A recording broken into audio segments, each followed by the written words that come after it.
அப்போஸ்தலனாகிய பவுல் கொரிந்தியருக்கு எழுதின 2வது நிருபம் 5வது அதிகாரம் 17வது வசனம். 2 கொரிந்தியர் 5வது அதிகாரம் 17வது வசனம்.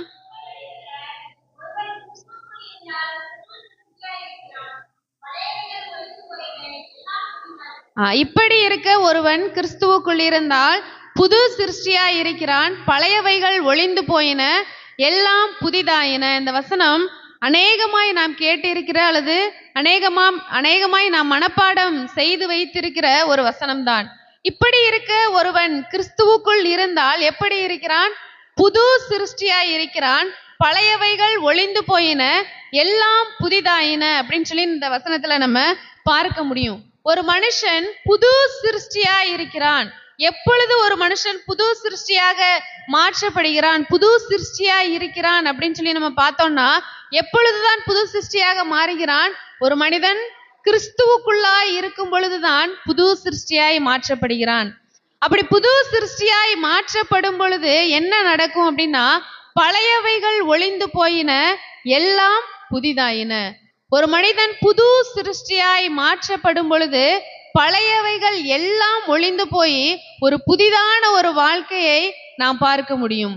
ஆனா இது நம்முடைய சுய பலத்தினால் முடியுமா? என்னுடைய பழைய வாழ்க்கையெல்லாம் அழிச்சிட்டு ஒரு புது வாழ்க்கைக்குள்ளாக நான் வரணும் அப்படின்னா என்னுடைய சுய பலத்தால் அது முடியுமா அப்படின்னு சொல்லி யோசிச்சு பார்த்தோம்னா, நம்முடைய சுயத்தினால் அது 1% கூட ஒரு புது சிருஷ்டியாக நம்ம என்ன செய்யப்பட முடியாது, மாற்றப்பட முடியாது. அப்போ ஒரு மனிதன் யாராக இருந்தாலும் கிறிஸ்துவுக்குள்ளாக இருக்கும் பொழுதுதான் அந்த மனிதன் எப்படி மாற்றப்படுகிறான்? புது சிருஷ்டியாக மாற்றப்படுகிறான்.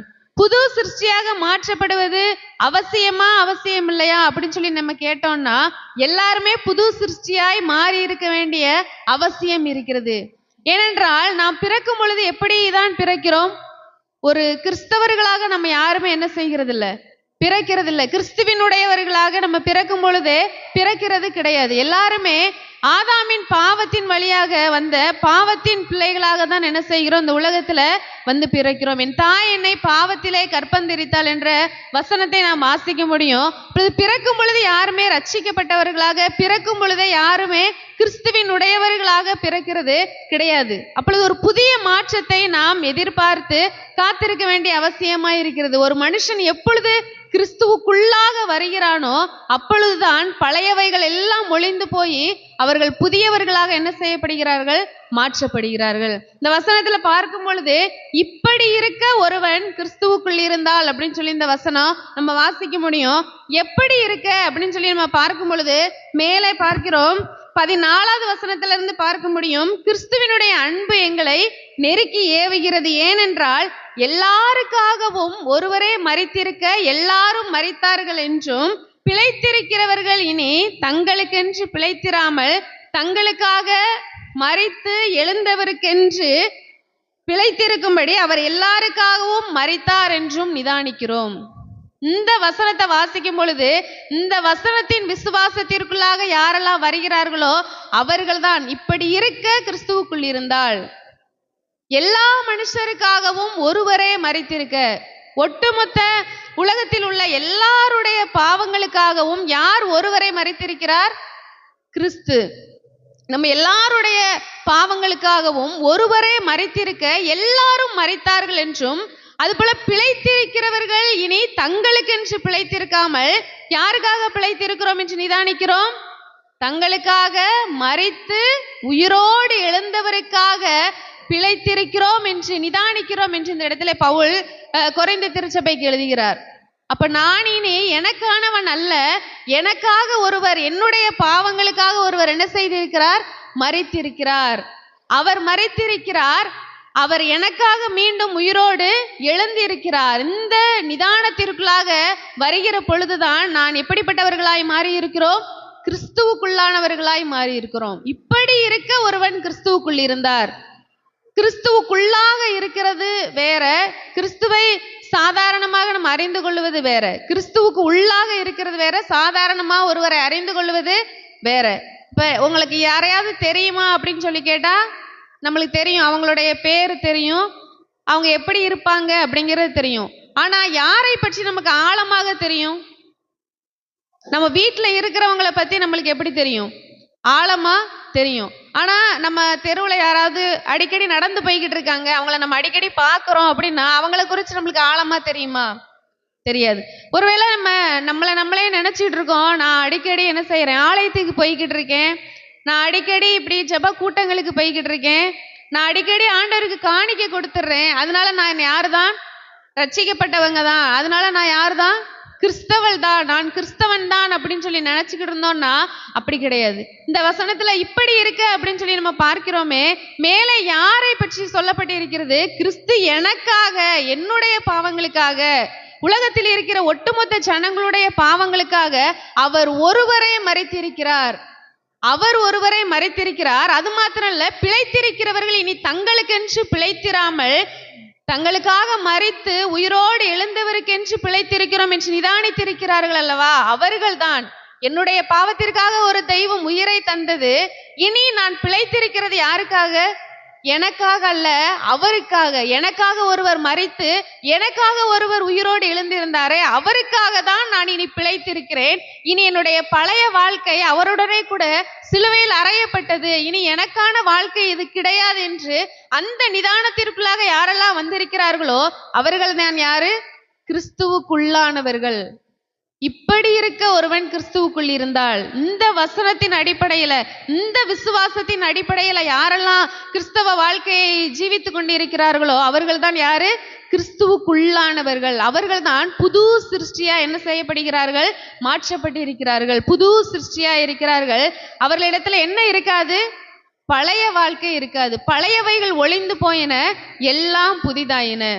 அவருடைய அன்பின் ஆழம், அகலம், உயரம் எல்லாவற்றையும் அவருக்குள்ளாக போகும் பொழுதுதான் நாம் அறிந்து கொள்ள முடியும். அவர் என் மீது எவ்வளவு அன்பு வைத்திருந்தால் எனக்காக அவர் ஜீவனை தந்திருப்பார். அவர் என் மீது எவ்வளவு அன்பு வைத்திருந்தால் நான் அந்த நரக ஆக்கினைக்குள்ளாக போய்விடக் கூடாது என்பதற்காக அவர் சிலுவையை சுமந்திருப்பார். அவர் அந்த பாடுகளை எல்லாம் ஏற்றிருப்பார். அவருடைய கடைசி சொட்டு இரத்தம் வரைக்கும் எனக்காக சிந்தி இருப்பார் என்று அவருடைய அந்த அன்பின் ஆழத்தை யாரெல்லாம் அறிந்து விசுவாசிக்கிறார்களோ அவர்கள் எப்படி மாறுவார்கள்? புது சிருஷ்டியா இருக்கிறேன், நான் அவரோடு கூட என்னுடைய பாவங்களும் சிலுவையிலே அறையப்பட்டது, நான் இனி பழைய மனுஷன் அல்ல, புது மனுஷன், புது சிருஷ்டியாய் மாற்றப்பட்டு இருக்கிறேன், பழையவைகள், என்னுடைய பழைய பாவங்கள் எல்லாம் ஒளிந்து போயின, நான் இப்பொழுது புதிய மனுஷனாய் இருக்கிறேன் என்ற அந்த விசுவாசத்திற்குள்ளே வருகிறவர்கள் தான் புதிதாக்கப்பட்டவர்களாய் இருக்கிறார்கள். எபேசியருக்கு எழுதின நிருபம் 4வது அதிகாரம் 17வது வசனத்தை வாசிப்போம். எபேசியர் 4வது அதிகாரம் 17வது வசனத்துல வாசிக்கும் பொழுது, ஆதலால் கர்த்தருக்குள் நான் உங்களுக்கு சாட்சியாக சொல்லி எச்சரிக்கிறது என்னவெனில், மற்ற புறஜாதிகள் தங்கள் வீணான சிந்தையிலேயே நடக்கிறது போல நீங்கள் இனி நடவாமல் இருங்கள். மற்ற புறஜாதிகள் தங்கள் வீணான சிந்தையிலே நடக்கிறது போல நீங்கள் இனி நடவாமல் இருங்கள். ஒருவேளை நம்ம பிறக்கும் பொழுது தேவனை அறியாதவர்கள் எல்லாருமே யாருதான்? புறஜாதிகள் தான். தேவனை அறியாதவர்கள் எல்லாருமே யாருதான்? புற ஜாதியார்கள் தான். நான் தேவனை அறிந்து கொண்டேன் அப்படிங்கிற நிச்சயத்திற்குள்ள வரும் பொழுது அவர்கள் தங்களுடைய வீணான சிந்தனைகளை நடக்கிறது போல நம்மளால என்ன செய்ய முடியாது? தேவனை அறிந்தவர்களால் நடக்க முடியாது. அது மாத்திரம் இல்ல, 22வது வசனத்துல பார்க்கிறோம், அந்தபடி முந்தின நடக்கைக்குரிய மோசம் போக்கும் இச்சைகளாலே கெட்டு போகிற பழைய மனுஷனை களைந்து போட்டு உங்கள் உள்ளத்திலே புதிதான ஆவியுள்ளவர்களாகி மெய்யான நீதியிலும் பரிசுத்தத்திலும் தேவனுடைய சாயலாக சிருஷ்டிக்கப்பட்ட புதிய மனுஷனை தரித்து கொள்ளுங்கள். நமக்குள்ளே கிரியை செய்கிறது யார் என்று நிதானித்து பார்க்க அழைக்கப்படுகிறோம். என்னுடைய பழைய வாழ்க்கை முற்றிலுமாய் ஒளிந்து போய்விட்டது, எனக்காக ஒருவர் சிலுவையிலே அடிக்கப்பட்டாரே. பவுல் சொல்லுகிறது போல, கிறிஸ்துவுடனே கூட சிலுவையில் அறையப்பட்டேன், ஆயினும் பிழைத்திருக்கிறேன், இனி நான் அல்ல, எல்லாம் அவருடனே கூட சிலுவையில் அறையப்பட்டாயிற்று, இனி நான் அல்ல, இனி பிழைத்திருக்கிறது நான் அல்ல, கிறிஸ்துவே எனக்குள் பிழைத்திருக்கிறார் என்ற அந்த விசுவாசம் நமக்குள்ளாக இருக்க வேண்டும். அப்படிப்பட்ட விசுவாசத்தில் இருக்கிறவர்களால் என்ன செய்ய முடியாது? அந்த பழைய பாவத்திற்குள்ளாக என்ன செய்ய முடியாது? போக முடியாது. பழைய வாழ்க்கை முற்றிலும் ஒளிந்து போய்விடும். பழையவைகள் ஒளிந்து போயின, எல்லாம் புதிதாயின. பழையவைகள் ஒளிந்து போயின அப்படின்னா என்ன அர்த்தம்? அப்படி மொத்தமா என்ன செஞ்சிருச்சு? ஒளிஞ்சிருச்சு. மொத்தமா ஒளிஞ்சிருச்சு. அப்படியே ஒன்னு ரெண்டு மட்டும் அழிஞ்சிருச்சு, இன்னும் மீதி இருக்கு அப்படின்னு அர்த்தமா? கிடையாது. முழுவதுமாக என்னுடைய பழைய வாழ்க்கை மரித்து போய்விட்டது, நான் இப்பொழுது புது மனுஷனாக, கிறிஸ்துவுக்குள்ளாக ஒரு புது மனுஷனாக மாற்றப்பட்டு இருக்கிறேன் என்ற விசுவாசம் நமக்குள்ளாக இருக்க வேண்டும். லூக்கா எழுதின சுவிசேஷம் 15வது அதிகாரத்துல நம்ம எல்லாருக்கும் தெரிந்த ஒரு உவமை சம்பவத்தை நாம் பார்க்க முடியும். இளைய குமாரனை பற்றின உவமை சம்பவத்தை நாம் பார்க்க முடியும். லூக்கா எழுதின சுவிசேஷம் 15வது அதிகாரம் 3வது வசனத்தை பார்க்கும் பொழுது அங்கு 2 குமாரர்களை குறித்து கர்த்தராகிய இயேசு கிறிஸ்து அந்த உவமையை கூறுவார். இளைய குமாரன் என்ன செய்வார்? தனக்கு சேர வேண்டிய அந்த பங்கை பிரித்து கொண்டு அவர் துன்மார்க்கமா என்ன செய்வார்? ஜீவனம் பண்ணி தூர தேசத்துக்கு, தகப்பனை விட்டு பிரிந்து தூர தேசத்துக்கு போய் விடுவார். தூர தேசத்துக்கு போய் அவருடைய அந்த ஆஸ்திகளை எல்லாம் அவர் என்ன செய்வார்? துன்மார்க்கமாய் அழித்து போட்டு விடுவார். லூக்கா எழுதின உபாகமம் புஸ்தகம் 21வது அதிகாரம் 18 இருந்து 21 வரைக்கும் பார்த்தோமானால், நியாயப்பிரமாணத்தின்படி ஒரு குமாரன் இவ்விதமாய் துன்மார்க்கமாய் போய் ஜீவனம் பண்ணி எல்லாவற்றையும் தன்னுடைய தாய் தகப்பன்மாருக்கு அடங்காமல் அல்லது கீழ்ப்படியாமல் போனால் அவர்களுக்கு என்ன தண்டனை? என்ன தண்டனை அப்படின்னா, அவங்களை என்ன செய்ய வேண்டுமா? கல்லெறிய வேண்டும். நியாய பிரமாணத்தின்படி தன் தாய் தகப்பன்மாருக்கு அடங்காமல் கீழ்ப்படியாமல் போன மகனை அல்லது குமாரன் என்ன செய்ய வேண்டும்? கல்லெறிய வேண்டும் என்று நியாய பிரமாணத்திலே கட்டளையாக கொடுக்கப்பட்டிருக்கிறது. கர்த்தராகிய இயேசு கிறிஸ்து இந்த உவமையை சொல்லும் பொழுது அது என்ன காலம்தான்? நியாய பிரமாண காலம்தான். ஆனால் அந்த தகப்பன் அந்த மகன் திரும்பி வரும் பொழுது அவர் என்ன செய்கிறார்? சேர்த்து கொள்கிறார். அந்த மகன் என்ன செய்கிறார்? சேர்த்து கொள்கிறார். அந்த மகன் அப்ப எப்படி திரும்பி வந்தார்? போன மாதிரியே திரும்பி வந்தாரா? பழைய வாழ்க்கையோடு கூட திரும்பி வந்தாரா? லூக்கா எழுதின சுவிசேஷம் 15வது அதிகாரத்துல வாசிக்கும் பொழுது அந்த இளைய குமாரன் எவ்விதமாய் போனாரோ அதே மாதிரி திரும்பி வந்தாரா? அல்லது புத்தி தெளிந்தவராய் திரும்பி வந்தாரா? புத்தி தெளிந்தவராய் என்ன செய்தார்? தெளிந்து வந்தார். பழைய மனுஷனை களைந்து போட்டு உள்ளத்திலே புதிதான ஆவியுள்ளவர்களாக தேவனுடைய சாயலாக சிருஷ்டிக்கப்பட்ட புதிய மனுஷனை தரித்து கொள்ளுங்கள் என்று வாசிக்கிறது போல ஒரு புதிய மனுஷனாக அவர் தன்னுடைய தகப்பனை நோக்கி என்ன செய்கிறார்? வருகிறார். அப்படிப்பட்ட புதிய மனுஷனாக மாற்றப்பட்டவர்களை தேவன் என்ன செய்வதில்லை? தள்ளுவதில்லை. ஒருவேளை நியாய பிரமாணத்தின்படி ஒரு மகன் அடங்காமல் போனால், கீழ்ப்படியாமல் போனால் அவனை கல்லெறிய வேண்டும், கொல்ல வேண்டும். ஆனாலும் நம்முடைய தகப்பன் கிறிஸ்து நியாய பிரமாணத்தின் முடிவாய் இருக்கிறார் என்று சொல்லி நம்ம வாசிக்கிறோம். அவர் புத்தி தெளிந்து தன்னுடைய தகப்பனை நோக்கி வருகிறார். தகப்பனை நோக்கி வரும் பொழுது அவருடைய எல்லா காரியங்களும் மாற்றப்படுகிறது. அவருடைய வஸ்திரங்கள் மாற்றப்படுகிறது, அவருடைய உடை மாற்றப்படுகிறது. அந்த இடமே எப்படி மாறுகிறது? வேறு விதமாக ஒரு சந்தோஷமான சூழ்நிலையாக மாற்றப்படுகிறதை நம்ம பார்க்கிறோம். ஒருவேளை நம்ம எல்லாருமே அந்த தகப்பனுடைய வீட்டுல 2 குமாரர்கள் இருந்தார்கள், அப்படித்தானே? ஒரு குமாரர் எங்கேயுமே என்ன செய்யல, போகல. தகப்பனை விட்டு எங்கேயுமே போகல. அவர் வயல்ல வேலை செய்து கொண்டு இருந்தார் அப்படின்னு சொல்லி வாசிக்கிறோம். ஒரு குமாரன் தான் என்ன செய்தாரு? தகப்பனை விட்டு பிரிந்து போனார். அவருடைய பழைய வாழ்க்கையை நம்ம பார்க்க முடியும். அந்த இடத்துல அவர் துன்மார்க்கமாய் ஜீவனம் பண்ணினார் அப்படின்னு சொல்லி நம்ம பார்க்க முடியும். 17, 18, 24, 32 வசனங்களை வாசிக்கும் பொழுது அவர் மீண்டும் தன்னுடைய தகப்பனை சேரும் பொழுது மூத்த குமாரனுக்கு என்ன வருகிறது? கோபம் வருகிறது. அவருடைய வீட்டுல ஒரு பெரிய விருந்து நடந்து கொண்டிருக்கிறது. மூத்த குமாரன் எங்கிருந்து வருகிறார்? வயல்ல இருந்து வருகிறார். வயல்ல இருந்து வரும் பொழுது என்ன இங்க நடக்குது அப்படின்னு சொல்லி கேட்கும் பொழுது உம்முடைய சகோதரன் என்ன செய்கிறார்? சுகத்துடனே திரும்பி வந்தார் அப்படின்னு சொல்லி அவர்கள் சொல்லும் பொழுது மூத்த குமாரனுக்கு என்ன வருகிறது? கோபம் வருகிறது. அப்பொழுது தகப்பன் சொல்லுகிற ஒரு அருமையான காரியம் என்ன தெரியுமா? அந்த வசனத்துல 32வது வசனத்துல உன் சகோதரனாகி இவனோ என்ன செய்தான்? மரித்தான். ஒருவேளை மரித்தான், திரும்பவும் என்ன செய்தான்? உயிரோடு திரும்ப வந்தான், உயிர்த்தான். மரித்தான், திரும்பவும் என்ன செய்தான்? உயிர்த்தான். அதே வார்த்தை 24வது வசனத்திலையும் என் குமாரனாகி இவன் என்ன செய்தான்? மரித்தான், திரும்பவும் என்ன செய்தான்? உயிர்த்தான். இப்ப பார்க்கும் பொழுது அவன் மரித்துட்டு திரும்ப உயிரோட வந்தானா? சரீரத்தின்படியா அவன் மறிச்சிட்டு செத்து போயிட்டு அப்புறம் உயிரோட எழுந்து வந்தானா? அப்ப ஏன் அந்த தகப்பன் அப்படி சொல்ல வேண்டும்? அவன் மரித்தான், திரும்பவும் என்ன செய்தான்? உயிர்த்தான். பாவத்துக்கு மரித்து நீதிக்கு பிழைத்திருக்கும்படிக்கு அவர்தாமே தமது சரீரத்திலே நம்முடைய பாவங்களை சிலுவையின் மேல் சுமந்தார் என்று வாசிக்கிறோம். பாவத்துக்கு மறித்து நான் இவ்வளவு நாள் துன்மார்க்கமாய் வாழ்ந்து வந்தேன், இவ்வளவு நாள் என் தகப்பனை விட்டு நான் என்ன செய்தேன், பிரிந்து போய்விட்டேன், என் தகப்பனுடைய அன்பை நான் புரிந்து கொள்ளவில்லை, என் தகப்பன் என் மேல் எவ்வளவு நேசமாயிருந்தார், என்னுடைய தகப்பன் எவ்வளவு பெரிய உன்னதமானவர் என்பதை அறியாமல் இருந்தேனே என்று அந்த பாவமான வாழ்க்கைக்கு அந்த இளையகுமாரன் என்ன செய்தார், மரித்தார். அவருடைய பழைய வாழ்க்கை மரித்து விட்டது, திரும்பவும் உயிர்த்தான் அப்படின்னு சொல்ல என்ன அர்த்தம்? அவர் திரும்ப வரும் பொழுது அவருடைய பழைய வாழ்க்கை முழுவதுமாக அழிந்து போய் மீண்டுமாக அவருடைய குமாரனாக சுகத்துடனே அவர் என்ன செய்தார், திரும்ப வந்தார். இதான் பழையவைகள் ஒளிந்து போயின, எல்லாம் புதிதாயின. மரிச்சு போன யாரையும் என்ன செய்ய முடியாது, திரும்ப நம்மளால எழுப்பி ஒரு ரொம்ப அவசரமான ஒரு ரகசியத்தை சொல்லணும் கேட்கணும்னா கூட என்ன செய்ய முடியாது, கேட்க முடியாது. அதான் மரித்து போன வாழ்க்கை, பாவத்திற்கு மரித்த வாழ்க்கை.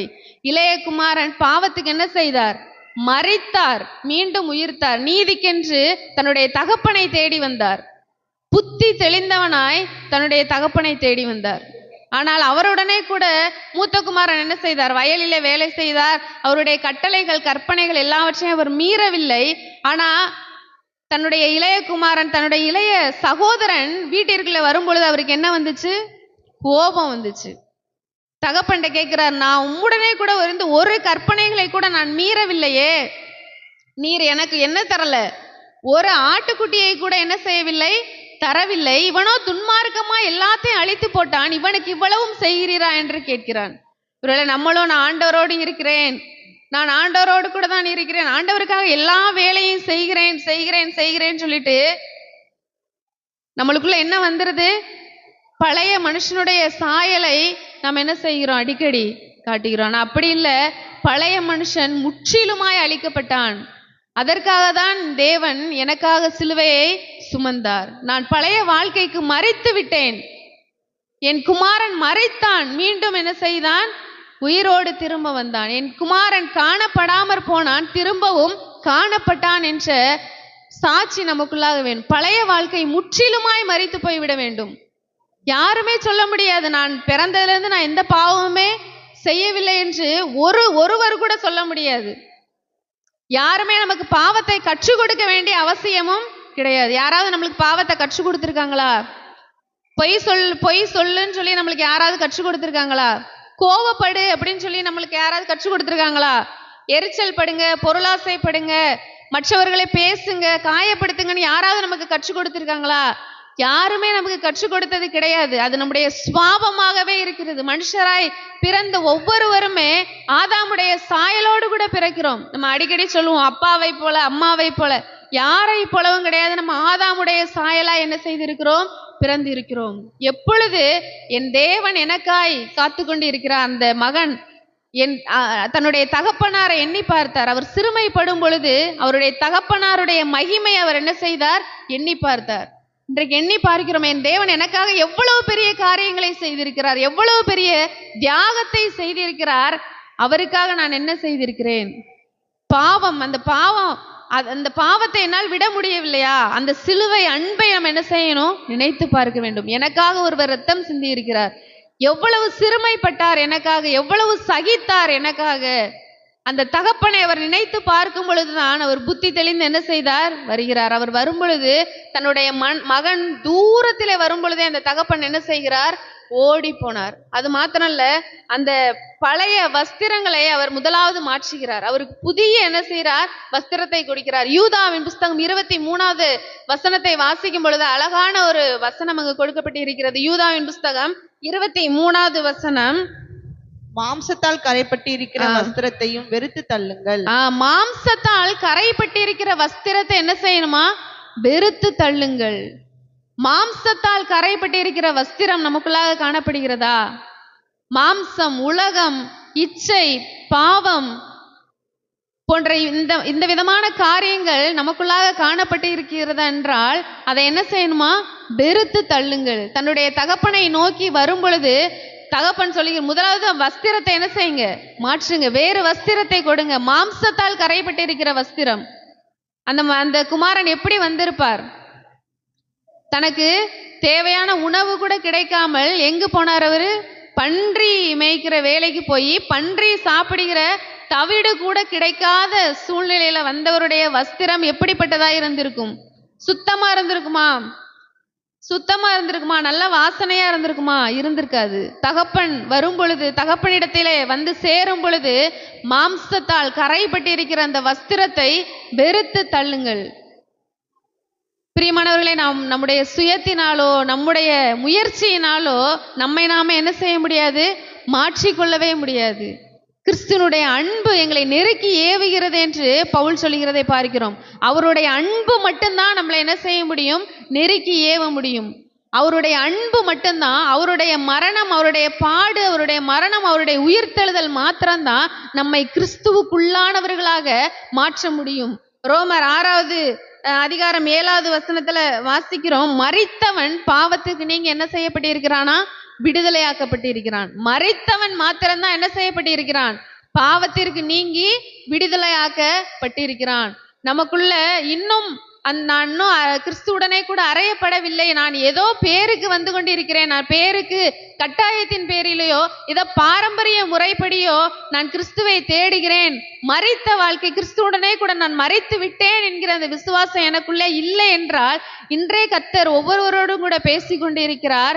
கிறிஸ்துவுடனே கூட சிலுவையில் அறையப்பட்டேன் என்று பவுல் சொன்னார். இங்கு இளையகுமாரனுடைய தகப்பனார் சொல்லுகிறார், அவன் மரித்தான் மீண்டும் உயிர்த்தான் என்று சொல்லுகிறதை பார்க்கிறோம். ரோமருக்கு எழுதின நிருபத்துல பார்க்கிறோம், மரித்தவன் பாவத்திற்கு நீங்கி விடுதலையாக்கப்பட்டு இருக்கிறான் என்று சொல்லி பார்க்கிறோம். நான் பாவத்துக்கு மரித்து விட்டேன், பழையவைகள் ஒளிந்து போயின, எல்லாம் புதிதாயின, புது சிருஷ்டியாய் நான் மாற்றப்பட்டு விட்டேன், இனி பழைய காரியங்கள் எனக்குள்ளாக கிரியை செய்யாது என்ற அந்த விசுவாசத்திற்குள்ளாக வர வேண்டும். அது கிறிஸ்துவுக்குள்ளானவர்களுக்கு மாத்திரம்தான் அப்படிப்பட்ட ஒரு வாழ்க்கை அமையும்.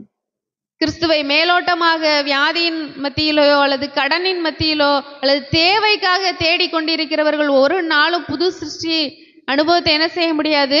பெற்றுக்கொள்ள முடியாது. கொஞ்சம் யோசிச்சு பார்ப்போம். யாராவது நம்ம வீட்டில் வந்து ஏதோ தண்ணியோ சாப்பாடோ கேட்குறாங்கன்னா நம்ம கொடுக்காம இருப்போமா? கண்டிப்பா கொடுப்போம். சாப்பாடு 3 நேரம் கேட்டா கூட நம்ம என்ன செய்வோம்? சாப்பாடு கொடுத்துருவோம். தண்ணி கேட்டாலும் கொடுப்போம். ஏதோ எனக்கு போட ட்ரெஸ் இல்லைன்னு சொன்னா கூட நம்ம என்ன செஞ்சிருவோம்? என்ன கேட்குறாங்களோ நம்ம இரக்கத்தின் பேர்ல என்ன செய்வோம்? அவங்களுக்கு கொடுப்போம். ஆனா இதே இது உங்க வீட்டிலேயே நான் இருந்துக்கிறேன், உங்களுக்குள்ள பங்குல எனக்கு பாதி தாங்க, என்னை வீட்டுக்குள்ள சேர்த்துக்கங்கன்னா நம்ம உடனே வாங்க வாங்கன்னு சொல்லி வீட்டுக்குள்ள சேர்த்துக்குவோமா? சேர்த்துக்க மாட்டோம். அது யாருக்கு தான் அந்த பங்கு? நம்ம அப்பாவுடைய பங்கு யாருக்கு தான்? பிள்ளைகளானவர்களுக்கு தான் அந்த பங்கு. வீட்டிற்குள்ளாக சுதந்திரத்திலே பங்கு யாருக்கு தான்? அந்த வீட்டில் உள்ள பிள்ளைகளுக்கு தான் அந்த பங்கு. ஒருவேளை நான் ஜெபம் பண்ணா ஏசப்பா எனக்கு சுகம் தர்றாரு, நான் ஜெபம் பண்ணா பிரச்சனைகள்லாம் தீருது. ஆமா, அவர் இரக்கம் உள்ளவர், அவர் மனதுருக்கம் உள்ளவர், அவர் ஜெபத்தை கேட்கிறவர், தருவாரு. ஆனா அதை மாத்திரம் வச்சுக்கிட்டு ஒரு பாவத்திற்கு மரித்து விட்டேன் என்கிற அந்த நிலைக்குள்ளாக வராம ஆண்டவரை தேவைக்கு மட்டுமே தேடிட்டு அன்றைக்கு அவருடைய ராஜ்யத்துல பங்கு கேட்டோம்னா அதை பெற்றுக்கொள்ள முடியுமா? அது அவருடைய பிள்ளைகளுக்கானது. யாரெல்லாம் கிறிஸ்துவுடனே கூட மரித்தேன் என்று சொல்லி அவருடைய பிள்ளைகளாய் மாறி அவருடைய சுதந்திரத்திலே பங்கு பெறுவதற்கு தகுதியா இருக்கிறார்களோ அவர்களுக்குரிய சுதந்திரம் அது. ஆண்டவரை எதற்காக தேடுகிறோம்? புதிய வாழ்க்கையை பெற்றுக்கொண்டு இருக்கிறோமா? பழையவைகள் ஒளிந்து போயின, எல்லாம் புதிதாயின என்ற அந்த நிலைப்பாட்டிற்குள்ளாக வந்திருக்கிறோமா என்பதை நாம் சிந்தித்து பார்க்க வேண்டும். நான் இத்தனை வருஷமா கிறிஸ்தவர்கள் என்கிற ஒரு பேரோடு இருக்கிறேன், இத்தனை வருஷமா நான் ஒரு சபையில் அங்கத்தினரா இருக்கேன். ஆனா இன்னும் என்னுடைய பழைய சுபாவம் மாறல. என்னுடைய கோபம், நான் எப்படி என்னோடு கூட பயணிச்சு வந்த அந்த கோபம் இருந்துச்சோ அது இன்னும் அப்படி இருக்கு. இன்னும் என்னுடைய பழைய சுபாவங்கள், இச்சைகள் இருக்கு, இன்னும் பாவங்கள் இருக்கு. அப்படின்னா அதனால் என்ன பிரயோஜனம்? அந்த வாழ்க்கை, அந்த கிறிஸ்தவ வாழ்க்கைன்னு சொல்றோமே, அதனால் என்ன பிரயோஜனம் நமக்கு இருக்கிறது? அது கிறிஸ்துவுக்குள்ளான வாழ்க்கையா? சிந்தித்து பார்ப்போம். அது கிறிஸ்துவுக்குள்ளான வாழ்க்கையா? இல்ல. ஒருவன் கிறிஸ்துவுக்குள் இருந்தால் அவன் புது சிருஷ்டியா இருக்கிறான். பழையவைகள் ஒளிந்து போயின, எல்லாம் புதிதாயின. ஒரு மனுஷன் தன் தகப்பனை புது சிருஷ்டியாய் மாறி தேடி வரும் பொழுது அவனுடைய பழைய வாழ்க்கை என்ன செய்கிறது? முற்றிலுமாக மாறுகிறது. பழைய எல்லாவற்றையும் அவன் வெளியே விட்டுட்டு வந்துட்டான். எந்த ஒரு பழைய காரியங்களையும், பழைய துன்மார்க்கத்தையும், பழைய வேசித்தனத்தையும், பழைய பொருளாசையும் அவன் அவனோடு கூட எடுத்துக்கொண்டு வரவில்லை, வரவும் முடியாது. தகப்பனுடைய அன்பு, தகப்பன் மேல் இருக்கிற அன்பு மாத்திரமே அவனை அங்கு கொண்டு வந்து சேர்த்தது. நாம் இன்று எதற்காக ஆண்டவரை தேடி ஓடிக்கொண்டு இருக்கிறோம்? என்னுடைய வாழ்க்கை எப்படி மாறி இருக்கிறது? பழைய வாழ்க்கை ஆச்சரியப்படும் வண்ணமா புதுசா மாறி இருக்குதா? என்னை பார்க்கிறவர்கள் எந்த விதமான சாட்சியை கூறுகிறார்கள்? ஆண்டவரை அறியாத பொழுது இப்படி இருந்த ஒரு மனுஷன் இப்படி மாறிட்டானே என்கிற அந்த சாட்சி என்னை குறித்து சொல்ல முடியுமா என்பதை நாம் ஒவ்வொரு நாள் என்ன செய்ய வேண்டும்? சிந்தித்து பார்க்க வேண்டும். கிறிஸ்துவனுடையவர்கள் தங்கள் மாம்சத்தையும் அதன் ஆசை இச்சைகளையும் சிலுவையில் அறைந்திருக்கிறார்கள் என்று கலாத்தியர் புஸ்தகத்திலே நாம் வாசிக்க முடியும். அடுத்த உதாரணமாக நம்ம ரூத்தினுடைய புஸ்தகத்தை பார்க்கலாம். ரூத்தின் சரித்திரம் 1வது அதிகாரத்தில் பார்க்கும் பொழுது, ரூத் எந்த ஸ்திரீ? மோவாபிய ஸ்திரீ அப்படின்னு சொல்லி நம்ம பார்க்கிறோம். மோவாபிய ஸ்திரீயா இருந்து எவ்வாறு அவர்கள் ஒரு புது சிருஷ்டியாய் அவர்கள் மாற்றப்பட்டார்கள் அப்படின்னு சொல்லி நம்ம பார்த்தோம்னா, ரூத்தின் சரித்திரம் 1வது அதிகாரம் 10-12 வசனங்களை வாசிங்க. உம்முடைய ஜனத்தண்டைக்கு உம்முடனே கூட வருவோம் என்றார்கள். அதற்கு நகோமி, என் மக்களே, நீங்கள் திரும்பி போங்கள், என்னோட ஏன் வருகிறீர்கள்? உங்களுக்கு புருஷராகும்படிக்கு இனிமேல் என் கற்பத்திலே எனக்கு பிள்ளைகள் உண்டாகுமோ? 12வது வசனம். என் மக்களே, திரும்பி போங்கள், நான் வயது சென்றவள், ஒரு புருஷனுடன் வாழத்தக்கவள் அல்ல. அப்படிப்பட்ட நம்பிக்கை எனக்கு உண்டாயிருந்து நான் இன்று இரவில் ஒரு புருஷனுக்கு வாழ்க்கைப்பட்டு பிள்ளைகளை பெற்றாலும் அவர்கள் பெரியவர்கள் ஆகும் மட்டும் புருஷருக்கு வாழ்க்கைப்படாதபடிக்கு நீங்கள் பொறுத்திருப்பீர்களோ? போதும். ரூத் ஒருபாளை பற்றி பார்க்கும் பொழுது அவர்களுடைய பிறப்பு எங்குதான் இருக்கிறது? மோவாபில இருக்கிறது. மோவாப் என்பது கர்த்தர் அருவருக்கிற ஒரு தேசம் அப்படின்னு சொல்லி நம்ம பார்க்க முடியும். மோவாப் கர்த்தர் அருவருக்கிற தேசம். பாவம் புஸ்தகத்தில் வாசிக்கும் பொழுது மோவாபியர்களும் அம்மோனியர்களும் எங்கு உட்படலாகாது, கர்த்தருடைய சபைக்கு உட்படலாகாது என்று ஏற்கனவே சொல்லியிருக்கிறதை பார்க்கிறோம். மோவாப் எப்படி உருவானது அப்படின்னு சொல்லி நம்ம ஆதியாகமம் புஸ்தகத்துல வாசிக்க முடியும். லோத்தினுடைய அந்த கீழ்ப்படியாமை, லோத்தினுடைய குமாரத்திகளின் கீழ்ப்படியாமையும் அருவருப்பான செயல்களின் மூலமாக உருவாக்கப்பட்டதுதான் எந்த தேசம்? மோவாபினுடைய சந்ததி. அப்படிப்பட்ட சந்ததியை பூர்வீகமாக கொண்டவர்கள் தான் யாரு? ரூத்தும் ஒருபாலும். இவருடைய சரித்திரம் நம்ம எல்லாருமே நன்றாக அறிந்திருந்த ஒரு சரித்திரம் தான். இப்பொழுது ரூத்தையும் ஒருபாளையும் பார்க்கும் பொழுது நகோமி என்ன சொல்லுகிறார்கள்? நீங்க 2 பேருமே என்ன செஞ்சிருங்க? மோவாப் தேசத்திற்கு திரும்பி போயிருங்க. 2 பேருமே எங்க திரும்பி போயிருங்க? மோவாப் தேசத்திற்கு. அந்த அருவருப்புகளில் இருந்து வெளியே வர வேண்டும் என்றுதான் 3 பேருமே என்ன செய்யறாங்க? மோவாப்ல இருந்து கிளம்பி வர்றத பார்க்கிறோம். அவங்க வழி நடக்கையில் அப்படின்னு சொல்லி 7வது வசனத்துல நம்ம வாசிக்க முடியும். தன் 2 மருமக்களோடும் கூட தான் இருந்த ஸ்தலத்தை விட்டு புறப்பட்டால் யூதா தேசத்திற்கு திரும்பி போக அவர்கள் வழி நடக்கையில். மோவாப் தேசத்தை விட்டு அவர்கள் என்ன செஞ்சாச்சு? புறப்பட்டாச்சு. அங்கிருந்து வெளியே வந்தாச்சு. வழி நடந்து வரும் பொழுதுதான் 2 பேருக்குமே ஒரு வாய்ப்பு. என்ன வாய்ப்பு? மோவாப் தேசத்திற்கு திரும்பி போகக்கூடிய வாய்ப்பு. மீண்டுமாக அவர்கள் பிறந்து வளர்ந்த அந்த அருவருப்பான தேசத்திற்கு நீங்க திரும்பி போயிருங்க அப்படின்னு சொல்லுகிற வாய்ப்பு ரூத்துக்கும் வருகிறது, ஒருபாளுக்கும் ஒரே விதமாக வருகிறது. ஆனால் ரூத் என்ன செய்தார்கள்? தன்னுடைய மாமியாரை என்ன செய்தார்கள்? உறுதியாய் பற்றி கொண்டார்கள் அப்படின்னு சொல்லி நம்ம நினைப்போம். ஆனால் அவர்கள் உறுதியாக பற்றி கொண்டது என்ன தெரியுமா? ரூத்தின் புஸ்தகம் 2வது அதிகாரம் 12வது வசனத்துல, உன் செய்கைக்கு தக்க பலனை கர்த்தர் உனக்கு கட்டளையிடுவாராக, இஸ்ரவேலின் தேவனாகிய கர்த்தருடைய செட்டைகளின் கீழ் அடைக்கலமாய் வந்த உனக்கு அவராலே நிறைவான பலன் கிடைப்பதாக. ரூத் யாரை நம்பி மோவாப் தேசத்தை விட்டு வந்தார்கள்? தன்னுடைய மாமியாரையா? கிடையாது. இஸ்ரவேலின் தேவனாகிய கர்த்தருடைய செட்டைகளின் கீழ் அடைக்கலமாய் வந்த ரூத். ஒருவேளை பழைய வாழ்க்கை மோவாப் அப்படின்னாலே ஆரம்பத்துல பார்க்கிறோம், அங்க எல்லாரும் அவர்களோடு கூட இருந்த கணவரும் சரி அவருடைய மாமனாரும் சரி என்ன செய்கிறார்கள்? மரணம் அடைகிறார்கள். அங்கு மரணம் தான், மோவாப்ல மரணம் தான் சம்பவித்தது. அவர்களுக்கு எல்லாவற்றையும் இழந்து போனார்கள். அருவருப்பு நிறைந்த தேசம், தேவன் அருவருக்கிற தேசம். பழைய வாழ்க்கை அப்படிப்பட்ட மரணத்தின் சாயல்ல இருந்தது, அருவருப்பின் சாயல்ல இருந்தது. கர்த்தர் விளக்கின ஒரு வாழ்க்கையை அவர்கள் வாழ்ந்து கொண்டிருந்தார்கள். அப்படிப்பட்ட தேசத்தில் அவர்கள் பிறந்திருந்தாலும், அவருடைய பழைய வாழ்க்கை அங்கு ஆரம்பித்திருந்தாலும், இப்பொழுது அவர்கள் யூதா தேசத்திற்கு போக வழி நடந்து வரும் பொழுதும் கூட மீண்டும் நீங்கள் மோவாபுக்கே போங்க அப்படிங்கிற வார்த்தைகள் அவர்களுக்கு வெளிவருகிறது. ஏனென்றால் மோவாபியர்கள் என்ன செய்ய மாட்டார்கள், யூதா தேசத்தில் அவர்கள் சபைக்கு உட்படல் ஆகாது, அவர்களை சேர்த்து கொள்வது கடினம். இங்க வந்தீர்களானால் நீங்கள் திரும்ப எப்படிதான் இருக்கணும், இதே போலதான், இதே நிலைமையில தான் நீங்க இருக்கணும்.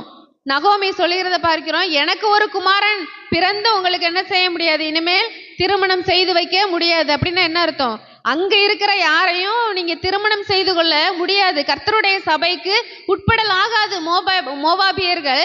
எனக்கு திருமணமாகி உங்களுக்கு ஒரு சந்தானத்தை உண்டு பண்ண முடியாது, அதனால நீங்க என்ன செஞ்சிருங்க, திரும்ப போயிருங்க. உலக வாழ்க்கையில நீங்க எந்த ஒரு இன்பத்தையும் நீங்க பெற்றுக்கொள்ள முடியாது, நீங்க மோவாப்புக்கு என்ன பண்ணிருங்க, திரும்ப போயிருங்க, பழைய வாழ்க்கைக்குள்ளே போயிருங்க, மோவாப்புகளே போயிருங்கன்னு சொல்லும் பொழுது, இல்ல, கிறிஸ்துவினுடையவர்கள் தங்கள் மாம்சத்தையும் அதன் ஆசை இச்சைகளையும் சிலுவையில் அறைந்திருக்கிறார்கள். மாம்சம், இச்சை, உலகம் எல்லாம் இனிமேல் எனக்கு வேண்டாம், இனிமேல் எனக்கு வேணாம். நான் ஒரு பரிசுத்தமான தேசத்தை நோக்கி நான் போய் கொண்டிருக்கிறேன், பரிசுத்தமான ஒரு தேசத்தை நான் வாஞ்சிக்கிறேன். இந்த அருவருப்புகள் எனக்கு வேண்டாம், அதனால் வருகிற இன்பங்கள், அதனால் வருகிற எல்லா பொருள்களும் எனக்கு வேண்டாம். ஒருவேளை ஒருபால் திரும்ப மோவாப் தேசத்திற்குள்ள போயிருக்கும் பொழுது இப்படிதான் நடந்திருக்கும். மோவாப் தேசத்துல உள்ளவர்கள் அவருடைய பெற்றோர்களாக கூட இருக்கலாம், அவங்க என்ன சொல்லியிருப்பாங்க, ஒருபாலை மெச்சி கொண்டு இருப்பார்கள், அப்படித்தானே, நீ நல்ல வேலைக்கு என்ன செஞ்சுட்ட, நம்ம வீட்டுக்கே, பழைய வீட்டுக்கே என்ன செஞ்சுட்ட, திரும்பி வந்துட்ட. ஆனா ரூத் என்ன செஞ்சிட்டா, அறிவில்லாம அந்த யூதா தேசத்துக்கு போயிட்டா. அங்க யாருமே அவளை என்ன செஞ்சிருக்க மாட்டாங்க, ஏற்றுக்கொள்ள மாட்டார்கள். நீ தான் புத்தியா நடந்துகிட்டேன்னு சொல்லி இருக்கலாம் ஒருவேளை. ஆனால் தேவன் யாரை பார்க்கிறார், நம்முடைய இருதயத்தை பார்க்கிறார். கிறிஸ்துவினுடையவர்கள் தங்கள் மாம்சத்தையும் அதன் ஆசை இச்சைகளையும் சிலுவையில் அறைந்திருக்கிறார்கள். மாம்சம், இச்சை, மாம்சத்திற்குரிய நன்மைகள், மாம்சத்திற்குரிய காரியங்கள், மாம்சத்திற்கு தேவையான காரியங்கள் அருவருப்பான ஒரு மோவாப்ல கிடைக்குது அப்படின்னா அங்கு நான் திரும்பி போக மாட்டேன். நான் பரிசுத்தத்தை வாஞ்சிக்கிறேன், என்னுடைய புதிய வாழ்க்கை பரிசுத்தமாயிருக்கிறது, நான் ஒரு புதிய வாழ்க்கைக்குள்ளாக கடந்து வந்து கொண்டிருக்கிறேன், இஸ்ரவேலின் தேவனாகிய கர்த்தருடைய செட்டைகளின் கீழாக நான் அடைக்கலம் புகுவேன் என்று பழைய வாழ்க்கையை களைந்து போட்டு ஒரு புதிய வாழ்க்கைக்குள்ளாக ஒரு புது சிருஷ்டியாக ரூத் கடந்து வருகிறதை நாம் பார்க்கிறோம். இன்னைக்கு எதற்கு நம்ம முக்கியத்துவம் கொடுத்து கொண்டு இருக்கிறோம், ஒரு பாவத்தை செஞ்சாதான் நம்மளுக்கு, அல்லது இந்த பொய்ய சொன்னாதான் நம்மளுக்கு இது கிடைக்கும், இந்த அருவருப்புகள்ல ஈடுபட்டாதான் இது கிடைக்கும் அப்படின்னா எனக்கு அது தேவையே இல்லை. ஒரு எதிர்காலம் என்ன ஆகும், ரூத்தினுடைய எதிர்காலத்தை குறித்து ரூத் அன்றைக்கு யோசித்திருந்தால் மீண்டும் மோவாப்புகளே போய் அருவருப்புகளே கடந்திருக்கிறத தான் நம்ம பார்க்க முடியும். இல்லை, என்னுடைய எதிர்காலம் எப்படி இருக்குன்னு எனக்கு தெரியாது, ஆனா நான் பரிசுத்தத்தை என்னன்னைக்குமே நான் என்ன செய்ய மாட்டேன், விட்டு கொடுக்க மாட்டேன். என்னுடைய எதிர்காலம் ஒண்ணுமே இல்லைனாலும் பரவாயில்ல, நான் அந்த விஷயத்துல ஆண்டவரை விட்டு விலக மாட்டேன். என்னுடைய எதிர்காலத்துல எனக்கு என்ன வைத்திருக்கிறது, என்ன நடக்கும்னு எனக்கு தெரியாது, ஆனாலும் பரவாயில்ல, நான் அருவருப்புக்குள்ளாக, மாம்சத்திற்குள்ளாக கடந்து போக மாட்டேன், இச்சைக்குள்ளாக கடந்து போக மாட்டேன். 2 கூட்ட ஜனங்களை நம்ம பார்க்கிறோம். 2 கூட்ட ஜனங்கள் வழி நடந்து வருகிறார்கள், புறப்பட்டு விட்டார்கள், வழி நடந்து வருகிறார்கள், ஆனாலும் பாதியில என்ன செய்கிறார்கள், பின்வாங்கி அந்த மோவாப் தேசத்திற்குள்ள ஒருபால் போகிறதை பார்க்கிறோம். ஆனால் ரூத்தை தேவன் என்ன செய்ய கைவிடவில்லை. மாம்ச சிந்தை மரணம், ஆவியின் சிந்தையோ ஜீவனும் சமாதானமா. பார்க்கும் பொழுது மோவாப்ல அவர்கள் சந்தித்த மரணங்கள் அதிகம். மாம்சம், அந்த மோவாப் அருவருப்புல அவர்கள் மரணத்தையே சந்தித்து கொண்டிருந்தார்கள். ஆனால் ஆவியின் சிந்தையோ ஜீவனும் சமாதானமுமாம். ரூத்தின் அந்த புஸ்தகத்துல கடைசி அதிகாரத்துல நம்ம பார்க்கும் பொழுது அவருடைய வாழ்க்கை எவ்வளவு சமாதானமா இருந்தது.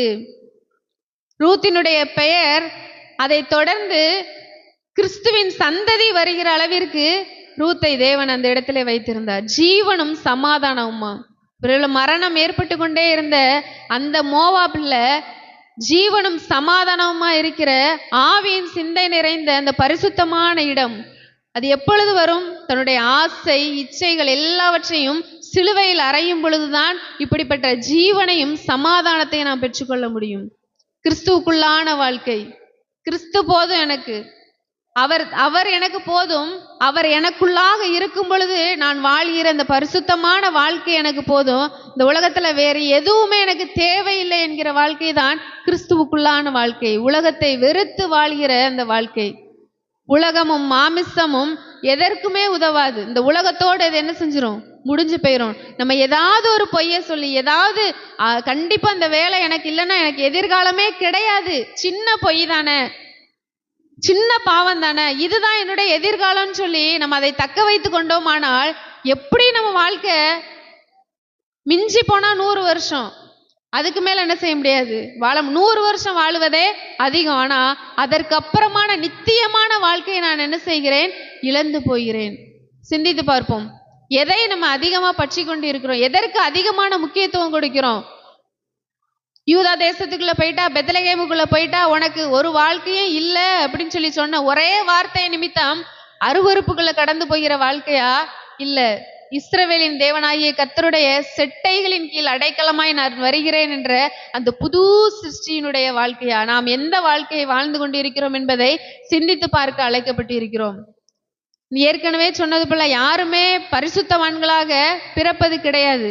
யாருமே ரட்சிக்கப்பட்டவர்களாக பிறந்து வருவது கிடையாது. யாருக்குமே யாரும் பாவத்தை கற்றுக் கொடுப்பது கிடையாது.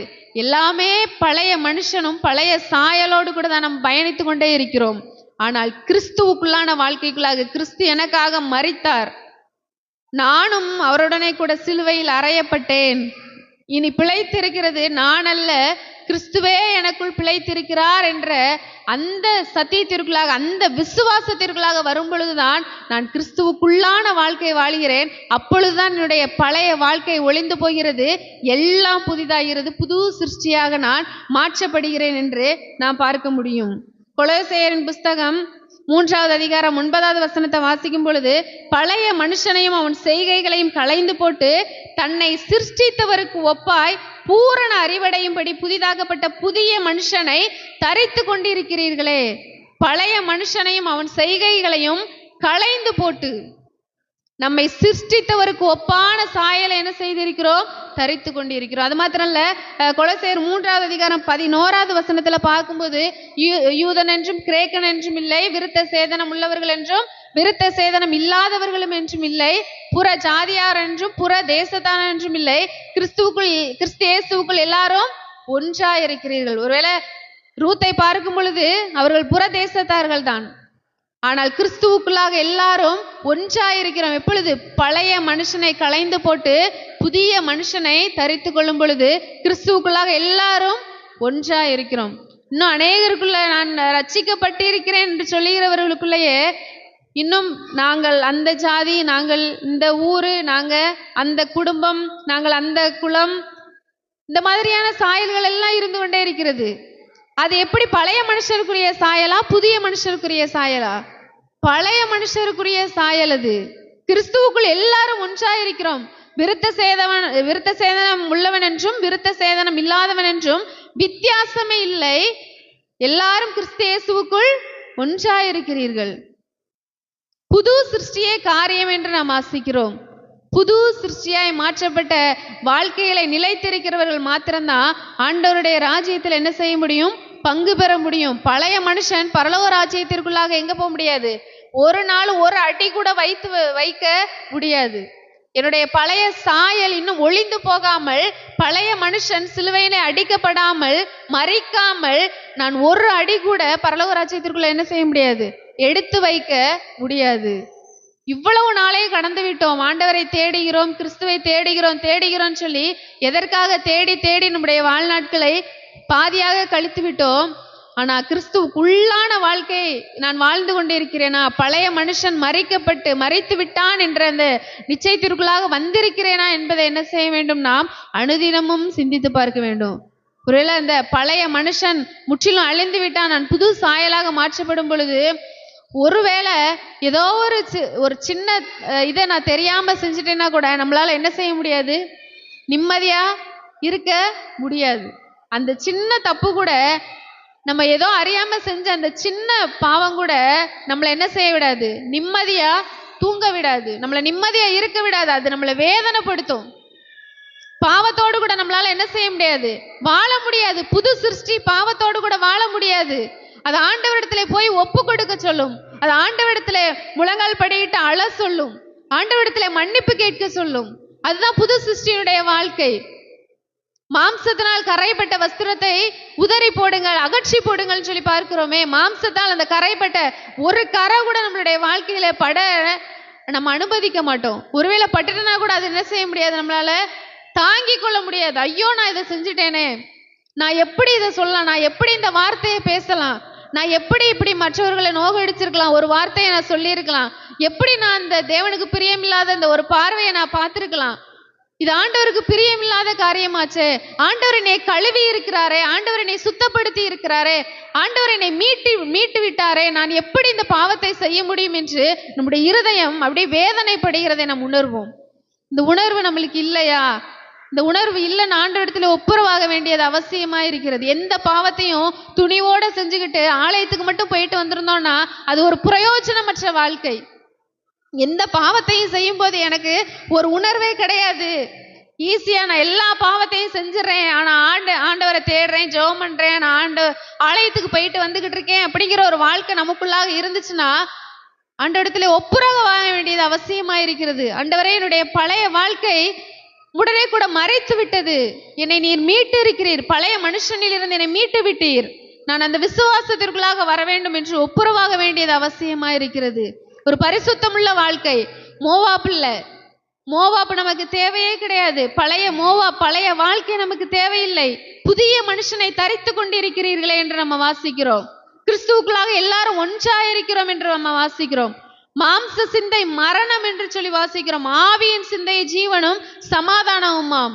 ஆவிக்கேற்றபடி நடந்து கொள்ளுங்கள், அப்பொழுது மாம்ச இச்சையை நிறைவேற்றாதிருப்பீர்கள். மாம்சத்துல தோன்றுகிற எல்லா இச்சைகளையும் நிறைவேற்றி கொண்டு நானும் ஆலயத்துக்கு போறேன், நானும் கிறிஸ்தவள் தான் என்று சொல்லிக் கொண்டே இருந்தோமானால் அதனால் ஒரு பிரயோஜனமும் கிடையாது. ஆவிக்கேற்றபடி நடந்து கொள்ளுங்கள், அப்பொழுது மாம்ச இச்சைகளை நிறைவேற்றாதிருப்பீர்கள். ஆவியும் மாம்சமும் ஒன்றாக பயணிக்கவே முடியாது. ஆவிக்குரியவர்களும் மாம்சத்திற்குரியவர்களும் என்ன செய்ய முடியாது, ஒன்னா பயணிக்க முடியாது. அதனாலதான் ஒரு பாலும் ரூத்தும் என்ன செய்ய முடியல, ஒன்றா பயணம் செய்ய முடியவில்லை. நம்ம அநேக இடங்கள்ல வாசிச்சோம்னா மாம்சத்திற்குரியவர்களும் ஆவிக்குரியவர்களும் ஒன்னா என்ன செய்ய முடியாது, பயணிக்க முடியாது. இடையிலே பிரச்சனை வந்துடும். ரெண்டு பேரும் மாம்சமா இருந்தாங்கன்னா என்ன செய்ய முடியும், அவங்க வாட்டுல போவாங்க, எந்த பிரச்சனையுமே இருக்காது. ரெண்டு பேரும் ஆவிக்குரியவர்களா இருந்தாலும் அங்கே என்ன வராது, எந்த பிரச்சனையும் வராது, அதுவும் அது பாட்டுக்குள்ள போகும். ஆனால் மாம்சமும் ஆவியும் ஒன்றுக்கொன்று எப்பொழுதுமே விரோதமா இருக்கிறது. மாம்சத்திற்குரியவர்கள் செய்கிற காரியம் ஆவிக்குரியவர்களுக்கு எப்படி இருக்கும், பிடிக்காது. ஆவிக்குரியவர்கள் செய்கிற காரியம் மாம்சத்தின்படி இருக்கிறவர்களுக்கு என்ன செய்யாது, பிடிக்காது. இரண்டு பேரும் ஒன்றா பயணிக்க முடியாது. நம்ம எப்படி வாழ்ந்து கொண்டு இருக்கிறோம், மாம்சத்தால் கரைப்பட்டு இருக்கிற அந்த வஸ்திரத்தை உதறி தள்ளிவிட்டு புதிய மனுஷனுக்குரிய சாயலை தரித்து கொண்டு இருக்கிறோமா என்பதை சிந்தித்து பார்க்க அழைக்கப்படுகிறோம். இன்னும் உலக கவலைகளும் உலக பாவங்களும் நம்மளை நெருக்கி கொண்டிருந்தால் ஆண்டவரிடத்தில் ஒப்புரவாகுவதற்கு அழைக்கப்பட்டு இருக்கிறோம். ஆண்டவர் அதற்காக தான் சிலுவையை சுமந்தார். நாம் நரக ஆக்கினைக்குள்ளாக, ஒரு அசுத்தமான வாழ்க்கைக்குள்ளாக போய்விடக்கூடாது, என் ஜனங்கள் கெட்டு போய்விடக்கூடாது என்பதற்காக, என் ஜனங்கள் நரக ஆக்கினை அடைந்து விடக்கூடாது என்பதற்காக தான் அவர் ரத்தம் சிந்தினார். ஆனால் அந்த இரத்தத்தையும் அவருடைய பாடுகளையும் எதற்கோ நம்ம என்ன செய்து கொண்டிருக்கிறோம், பயன்படுத்தி கொண்டிருக்கிறோம். மனம் திரும்புவதற்கு அழைக்கப்பட்டு இருக்கிறோம். அடுத்ததாக கிறிஸ்துவுடனே கூட சிலுவையில் அறையப்படும் பொழுது இரண்டு பேர் என்ன செய்தார்கள், வலது பக்கத்தில் ஒருவனும் இடது பக்கத்தில் ஒருவனும் அவருடனே கூட சிலுவையில் அறையப்பட்ட காட்சியை நம்மால் பார்க்க முடியும். அதிலேயும் ரெண்டு பேர் எப்படிதான் இருந்தாங்க, வித்தியாசமா இருந்தாங்க. குற்றவாளிகளில் இரண்டு பேர் என்ன செஞ்சாங்களாம், வலது பக்கத்தில் ஒருவனும் இடது பக்கத்தில் ஒருவனும் சிலுவையில் அறையப்பட்டார்கள் அப்படின்னு சொல்லி நம்ம வாசிக்கிறோம். லூக்கா எழுதின சுவிசேஷம் 23வது அதிகாரம் 41வது வசனத்துல பார்க்கிறோம். ஒரு குற்றவாளி சொல்லுகிறதை, இவரோ நாம் நியாயப்படி என்ன செய்கிறோம், தண்டிக்கப்படுகிறோம், இவரோ என்ன செய்யலையா, தகாததொன்றையும் செய்யவில்லை. ஒரு மனுஷனுடைய இறுதி வாழ்க்கை குற்றவாளின்னு சொல்லிதான் அவரை என்ன செஞ்சிருக்காங்க, சிலுவையில் அடிச்சிருக்காங்க. ஆனா அவருடைய வாயிலிருந்து வருகிற காரியம் என்ன தெரியுமா, இவரோ தகாததொன்றையும் செய்யவில்லை, நாம் நியாயப்படி தண்டிக்கப்படுகிறோம். அவருடைய குற்றத்தை அவர் என்ன செய்கிறார், உணர்கிறார். ஆனால் இவர் என்ன செய்யல, இவர் ஒரு காரியத்தையும், தகாத காரியத்தை என்ன செய்யவில்லையே. ரோமருக்கு எழுதின நிருபம் 5வது அதிகாரம் 6, 7, 8 வசனங்களை பார்க்கும் பொழுது, நாம் பெலனற்றவர்களாய் இருக்கும் போதே குறித்த காலத்தில் கிறிஸ்து யாருக்காக மரித்தார்? அக்கிரமக்காரருக்காக மரித்தார்.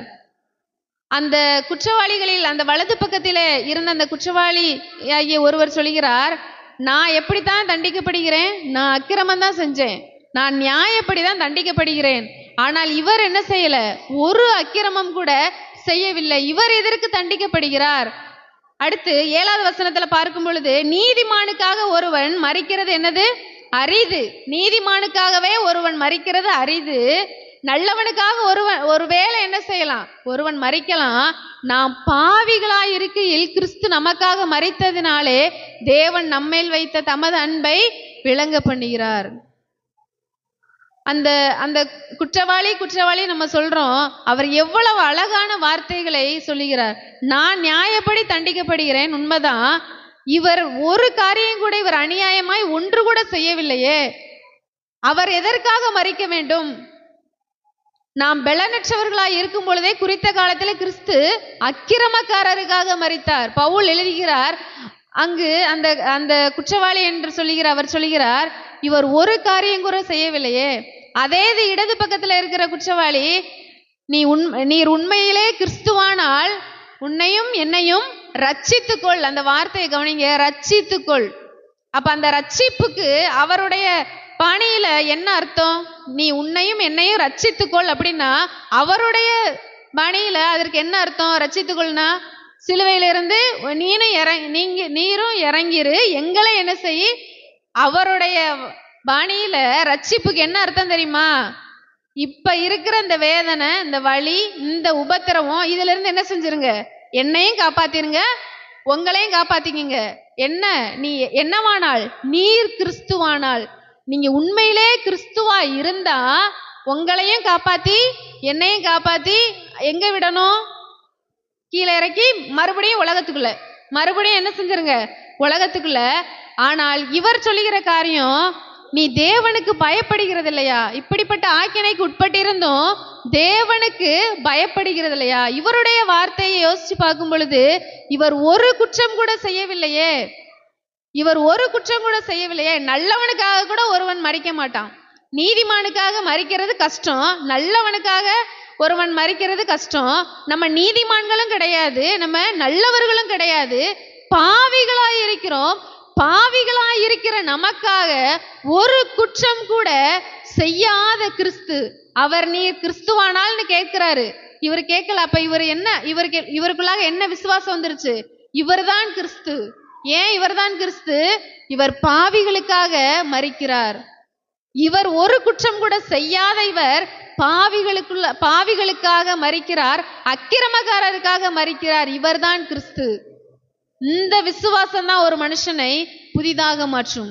கிறிஸ்து எனக்காக, என்னுடைய பாவங்களுக்காக, என்னுடைய அக்கிரமங்களுக்காக ஒரு குற்றம் கூட செய்யாத இவர் இப்படி துன்பத்தை அனுபவித்துக் கொண்டிருக்கிறாரே, இவ்வளவு கஷ்டத்தை ஏற்றுக்கொண்டாரே, அவருடைய ஜீவனை தந்தாரே என்று அந்த உணர்வு வரும் பொழுதுதான் அவன் புது சிருஷ்டியாய் மாற்றப்படுகிறதை பார்க்கிறோம். கூட இருந்தவன், நான் ஏற்கனவே சொன்ன பொழுது, மாம்சத்திற்கு உட்பட்டவர்களும் ஆவிக்குட்பட்டவர்களும் என்ன செய்ய முடியாது. ரெண்டு பேர் பேசுறதும் ஒருவருக்கு ஒருவர் விரோதமா தான் இருந்துச்சு அன்னைக்கு. இவருடைய பார்வையில ரட்சிப்புன்னா என்னது? சிலுவையிலிருந்து கீழே இறங்கி வர்றதுதான் இவருடைய பார்வையில ரட்சிப்பு.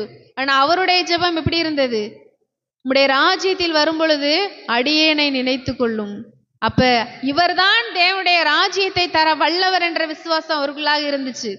இவரால் தான் தேவனுடைய பரலோக ராஜ்யத்தை தர முடியும் என்கிற விசுவாசம் அவனுக்குள்ளாக இருந்தது. மீண்டும் உலகத்துக்குள்ள போகணுங்கிற விருப்பம் யாருக்கு இல்லை? அந்த மாற்றப்பட்ட மனுஷனுக்குள்ளாக கிடையாது. ஒருவேளை மாற்றம் பெறலன்னா நமக்கு எப்படிதான் இருக்கும்? ஒருபால் மீண்டுமாக மோவாப்புக்குள்ள போனது போல இவருக்கு மீண்டுமாக எங்க போகணும்? சிலுவையில இறங்கி திரும்ப உலகத்துக்குள்ள போகணும். ஆனா அவருடைய விருப்பம் எப்படி இருந்துச்சு? இல்ல, உம்முடைய ராஜ்யத்திற்கு வரும் பொழுது என்னை நினைத்து கொள்ளுங்க. நம்மளுடைய எண்ணம் எப்படி இருக்கு?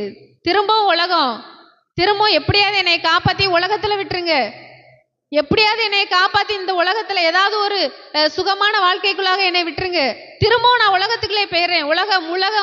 உலகத்துல உள்ள பொருட்கள், உலகத்துல உள்ள நாட்டம் என்னை துரத்தி கொண்டே இருக்கிறதா? யோசிச்சு பார்ப்போம். அந்த மனுஷன் அப்படி கேட்கவில்லை. உம்முடைய ராஜ்யத்தில் வரும்போதே அடியனை நினைத்தருளும். ஆண்டவருடைய ராஜ்யத்தை தேடுவோம். நம்ம புது சிருஷ்டியாய் மாற்றப்பட்ட வாழ்க்கைக்குள்ளாக வரும் பொழுது நம்முடைய சிந்தனைகள் எல்லாம் எங்க போகாது, மீண்டுமாக உலகத்திற்குள்ளாக போகாது. ஒருவேளை ரட்சிக்கப்பட்டவர்களுக்கெல்லாம் எப்படி துன்பம் வரும்லாம் கேட்பாங்க. அவர்களுடைய பார்வையில ரட்சிப்புன்னா என்னது? சிலுவையிலிருந்து கீழே இறங்கி வர்றதா அவர்களுடைய பார்வையில ரட்சிப்பு. 1 யோவான் 5வது அதிகாரம் 1வது வசனத்துல பார்க்கிறோம், இயேசுவானவரே கிறிஸ்து என்று விசுவாசிக்கிற எவனும் தேவனால் பிறந்திருக்கிறான். அவன் தேவனால் பிறந்திருக்கிறான்.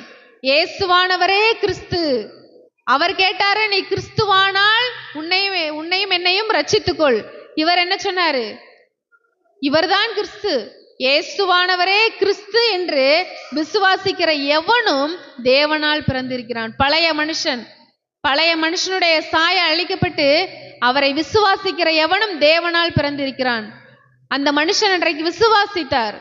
இவர்தான், இயேசுதான் அக்கிரமக்காரருக்காக இவர் மரிக்கிறார். ஒரு பாவமும் செய்யாத இவர் அக்கிரமக்காரருக்காக மரிக்கிறார். நாம் பாவிகளாய் இருக்கையில் ஒருவர் மரிக்கிறார். ஒரு குற்றம் கூட செய்யாத இவர் மரிக்கிறாரே, இவர்தான் கிறிஸ்து என்று விசுவாசித்தார். இவர்தான் ராஜ்யத்தை தர வல்லவர் என்று விசுவாசித்தார். அவர்தான் ரட்சிக்கப்பட்டார். அது மாத்திரல்ல, 1 யோவான் 2வது அதிகாரம் 15வது வசனம் வாசிங்க. உலகத்திலும் உலகத்தில் உள்ளவைகளிலும் அன்பு கூறாதிருங்கள். ஒருவன் உலகத்தில் அன்பு கூர்ந்தால் அவனிடத்தில் பிதாவின் அன்பில்லை. உலகத்தில் உள்ளவைகளிலும் அன்பு கூறாதிருங்கள். ஒருவன் உலகத்தில் அன்பு கூர்ந்தால் அவனிடத்தில் பிதாவின் அன்பு இல்லை. எவ்வளவு தூரம் நம்ம கிறிஸ்தவ வாழ்க்கையை கடந்து வந்திருந்தோம், நம்முடைய அன்பு உலகத்தை நோக்கி போச்சுன்னா நம்ம இன்னும் மாற்றப்பட வேண்டியது அவசியமா இருக்கிறது. புது சிருஷ்டியா இருக்கிறேன் என்று சொன்னதுக்கு அப்புறம் ஆண்டவருடைய ராஜ்யம் தான் நம்மளுக்கு எப்படி இருக்கும்? முக்கியமானதா இருக்கும். ஆண்டவருடைய ராஜ்யத்தை தான் முதலாவது தேடுவோம். மறுபடியும் என்னை இறக்கி இந்த உலகத்திற்குள்ளாக விட்டுருங்க, நான் எப்படியாவது வாழ்ந்துக்கிறேன் அப்படிங்கிற வாழ்க்கை நமக்குள்ளாக காணப்படாது. ஒருவன் கிறிஸ்துவுக்குள் இருந்தால் புது சிருஷ்டியா இருக்கிறான். பழையவைகள் ஒளிந்து போயின, எல்லாம் புதிதாயின. நம்ம பார்த்தோம், இவர்களுடைய வாழ்க்கையில பழைய காரியங்கள் ஒளிந்து போயின, எல்லாம் புதிதாயின. எல்லாம் புதிதாக்கப்பட்ட ஒரு வாழ்க்கை. நாம் தேவனுக்கு சத்துருக்களா இருக்கையில் அவருடைய குமாரனுடைய மரணத்தினாலே நாம் ஒப்புரவாக்கப்பட்டோமானால், ஒப்புரவாக்கப்பட்ட பின் அவருடைய ஜீவனாலே ரட்சிக்கப்படுவது அதிக நிச்சயமாமே. ஒரு காலத்துல நம்ம அந்நியர்களா இருந்தோம், தேவனுக்கு சத்துருக்களா இருந்தோம், தேவனுக்கு சத்துருக்களா இருக்கிற செய்கைகள் எல்லாம் செய்தோம். ஆனால் அவருடைய குமாரனுடைய மரணத்தினாலே ஒப்புரவாக்கப்பட்டோம். ஆனால் ஒப்புரவாக்கப்பட்ட பின் அவருடைய ஜீவனாலே ரட்சிக்கப்படுவது அதிக நிச்சயமாமே. நாம் பாவங்களுக்கு செத்து நீதிக்கு பிழைத்திருக்கும்படிக்கு அவர்தாமே தமது சரீரத்திலே நம்முடைய பாவங்களை சிலுவையின் மேல் சுமந்தார். நாம் பாவங்களுக்கு செத்து நீதிக்கு பிழைத்திருக்கும்படிக்கு, வேற எதற்காகவும் அவர் மரிக்கவில்லை. நாம் பாவங்களுக்கு செத்து நீதிக்கு பிழைத்திருக்கிற அந்த புதிய வாழ்க்கையை, புது சிருஷ்டியினுடைய வாழ்க்கையை பெற்றுக்கொள்வதற்காக தான் அவர் சிலுவையை சுமந்தார். இன்றைக்கு நாம் வாழ்கிற வாழ்க்கை புது சிருஷ்டியினுடைய வாழ்க்கையா அல்லது பழைய ஆதாமுடைய வாழ்க்கை? அந்த கீழ்ப்படியாமை, ஆதாமுடைய கீழ்ப்படியாமை, ஆதாமுடைய பாவம், ஆதாமுடைய கட்டளைக்கு மீறுகிற அந்த காரியங்கள் நம்மிடத்திலே காணப்படுகிறதா என்பதை சிந்தித்து பார்ப்போம். ஆதாம் ஏவாள் படைக்கப்பட்டு தேவன் சொல்லுகிறார், நீங்க என்ன செய்யணும்? இந்த தோட்டத்தில் இருக்கிற எல்லாவற்றையும் நீங்க என்ன செய்யலாம்? சாப்பிடலாம். இந்த ஒரு இதை மட்டும், நீ இந்த ஒரு கனியை மட்டும் என்ன செய்யக்கூடாது? சாப்பிடக்கூடாது அப்படின்னு சொல்லி கட்டளை கொடுக்கப்படுகிறது. ஆனா அவங்க என்ன செஞ்சுட்டாங்க? அந்த கட்டளையை மீறி அவங்க அதை சாப்பிட்டுட்டாங்க. சாப்பிட்டதுக்கு அப்புறமா அவங்க என்ன செய்யறாங்க? தாங்கள் நிர்வாணமா இருக்கிறதை அவர்கள் கண்டு அவங்க என்ன செய்யறாங்க? ஒளிந்து கொள்ளுகிறார்கள். ஒளிந்து கொண்ட பின்பு தேவன் அவர்களை சந்திக்கும் பொழுது அவங்க என்ன போட்டிருந்தாங்க? அத்தி இலைகளை தைத்து அவர்கள் நிர்வாணமா இருக்கிறோம் என்பதை அறிந்து அத்தி இலைகளை தைத்து என்ன செய்தார்களா? அவர் போட்டுக்கிட்டாங்க. அவங்க போட்டிருந்த ட்ரெஸ்ஸு ஒருவேளை அத்தி இலை அப்படின்னு சொல்லும் பொழுது அது எவ்வளவு நேரம் அது அப்படியே இருக்கும், இலையாவே இருக்கும். காஞ்சு போற வரைக்கும் என்ன செய்யும்? இலையாவே இருக்கும்.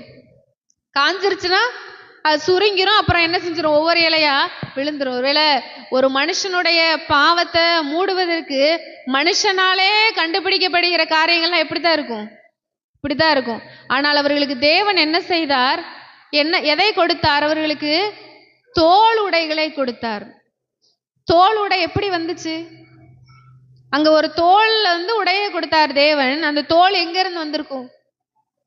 ஏதோ ஒரு மிருகத்தை என்ன செஞ்சு ஒரு மிருகத்தை அடித்து அல்லது கொன்று அந்த தோலை தான் என்ன செய்ய முடியும்? கொடுக்க முடியும். உயிரோட இருக்கிற மிருகத்துல இருந்து நம்ம என்ன செய்ய முடியாது? தோலை எடுக்க முடியாது. அன்றைக்கு ஆதாம் ஏவாள் முதலாக அவர்கள் கட்டளையை மீறும் பொழுது அவர்களுடைய அந்த பாவம் அது நிவர்த்தி ஆகணும், அல்லது அந்த பாவம் மூடப்படணும் அப்படின்னாலே அவங்க என்னதான் செய்யணும்? ஒரு மிருகம் அன்றைக்கு பலியிடப்பட்டது.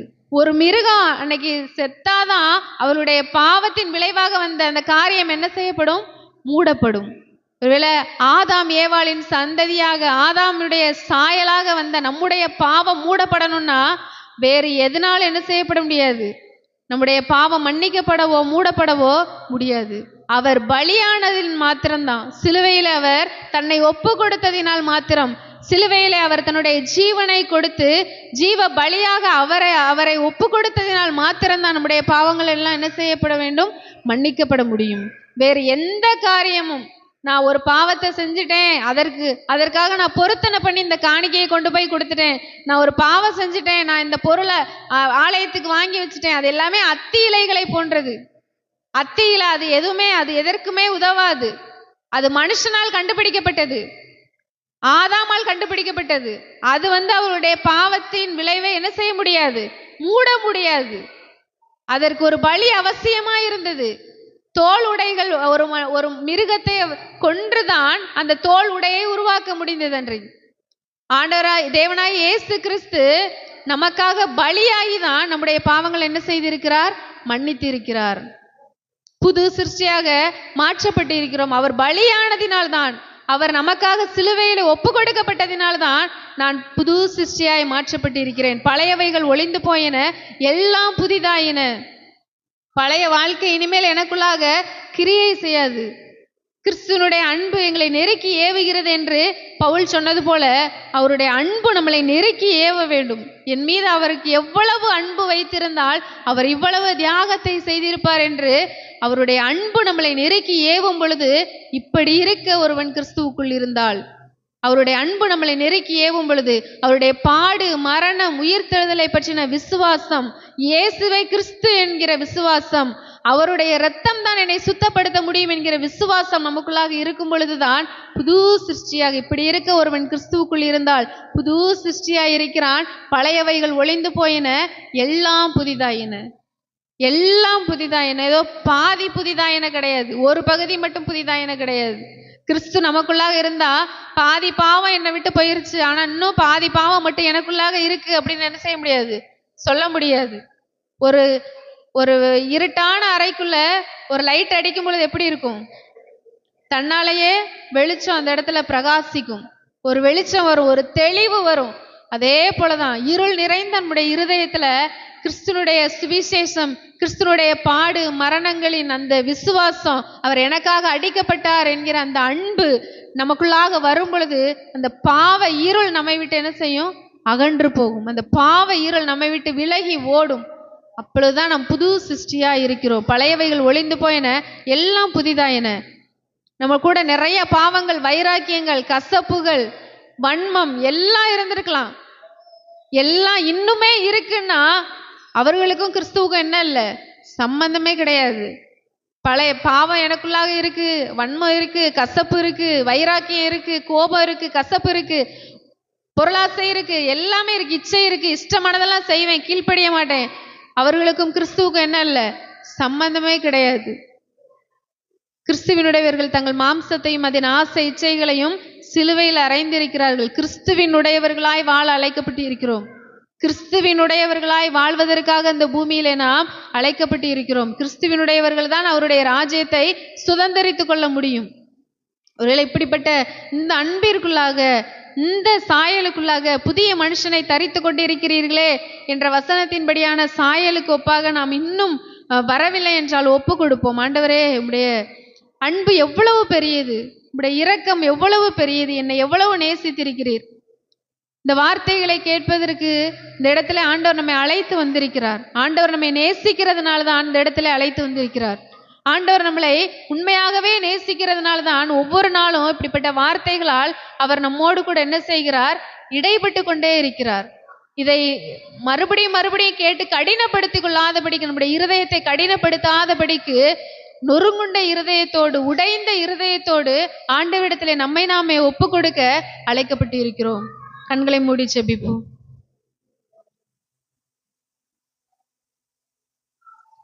எங்களை நேசித்து வழி நடத்துகிற நல்ல தகப்பனே, உம்மை துதிக்கிறோம், உம்மை ஸ்தோத்திரிக்கிறோம் அப்பா. உம்முடைய கிருபை எவ்வளவு பெரியது, உம்முடைய அன்பு தகப்பனே, உம்முடைய சிலுவை அன்பு எங்களை நெருக்கி ஏவுகிறது.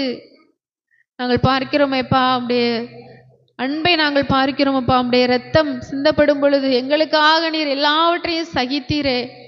எத்தனை அவமானங்களை நீர் சகித்தீர் தகப்பனே. நாங்கள் அந்த புது சாயலை, நாங்கள் அந்த புது மனுஷனுக்குரிய சாயலை தரித்து கொள்ள வேண்டும் என்பதற்காக தேவனாகிய கர்த்தர் நீர் எல்லாவற்றையும் ஏற்றுக்கொண்டீரேப்பா. நினைத்து பார்க்கிறோம், உம்முடைய அன்பை நாங்கள் எண்ணி பார்க்கிறோம். இன்னும் கர்த்தாவே, எங்களுக்குள்ளாக என்ன காணப்படுகிறது, எந்த பாவ இருள் காணப்பட்டாலும் தேவனாகிய கர்த்தர் நீர் வெளிச்சமாய் இருக்கிறீரப்பா. நீர் எனக்குள்ளாக வரும் பொழுது, நீர் எங்களுக்குள்ளாக வரும் பொழுது அந்த பாவ இருள் அகன்று போவதை நாங்கள் உணர்கிறோம்ப்பா.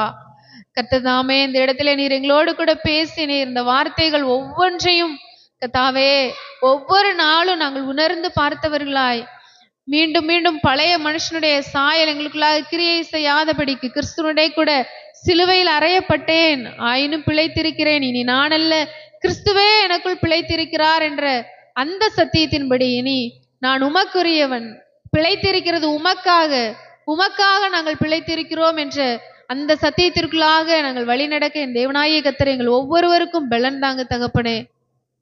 கர்த்தாவே, நீர் எங்களை அதற்காகவே உருவாக்கினீர், அதற்காகவே சிருஷ்டித்தீர். உம்முடைய ராஜ்யத்தில நாங்கள் பங்கு பெறுவதற்கு இப்படிப்பட்ட புதிய மனுஷருக்குரிய சாயல் எங்களுக்கு தேவைப்படுகிறதுப்பா. கர்த்தர் எங்களுக்கு ஒவ்வொரு நாளும் நீங்க பலன் தாங்க. இந்த பூமியில நாங்கள் எதை வேண்டுமானாலும் இழந்து போகலாம். இந்த பூமியில காணப்படுகிற ஆசீர்வாதங்கள், இந்த பூமியில இருக்கிற எல்லா இச்சையான பாவமான காரியங்களை எல்லாம் நாங்கள் உதறி தள்ளிவிட்டு தகப்பனே, அந்த பாவமான காரியங்களினால் வருகிற எல்லா மேன்மைகளையும் நாங்கள் உதறி தள்ளிவிட்டு உம்மை நோக்கி ஓடி வருகிற பிள்ளைகளாய் நாங்கள் வாழ என் தேவன் எங்கள் ஒவ்வொருவருக்கும் கிருபை தாங்க. தொடர்ந்து வழி நடத்துங்க, காத்துக்கொள்ளுங்க. கர்த்தராகிய இயேசு கிறிஸ்துவின் மூலம் ஜெபிக்கிறோம் ஜீவனுள்ள நல்ல தகப்பனே, ஆமென்.